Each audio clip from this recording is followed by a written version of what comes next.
Pakistan və Əfqanistan arasında həftələrdir davam edən toqquşmalardan sonra atəşkəs əldə olunub. Qərar bir neçə ölkənin müraciətindən sonra Ramazan bayramı ilə əlaqədar olaraq verilib.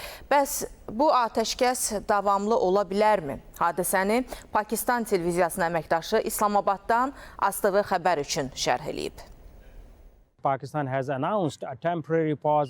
Pakistan martın 18-dən 19-una keçən gecədən etibarən martın 24-nə qədər haqqın qəzəbi əməliyyatında müvəqqəti fasilə elan edib. Bu, günlərlə davam edən gərgin sərhədyanı toqquşmalardan sonra nadir bir deeskalasiya addımıdır. Qərarı X sosial media platformasında açıqlayan Pakistanın İnformasiya naziri Ataullah Tarar bildirdi ki, bu fasilə qarşıdan gələn Ramazan bayramı münasibəti ilə xoş niyyət jesti və Səudiyyə Ərəbistanı, Qətər və Türkiyə daxil olmaqla qardaş İslam ölkələrinin müraciətlərinə cavab olaraq qəbul edilib. Bununla belə o vurğuladı ki, sərhəddə hər hansı hücum, dron zərbəsi və ya Pakistan daxilində terror hadisəsi baş verərsə, əməliyyat dərhal və daha böyük intensivliklə bərpa olunacaq. Bunun ardınca oxşar müvəqqəti atəşkəs Taliban tərəfindən də elan edildi.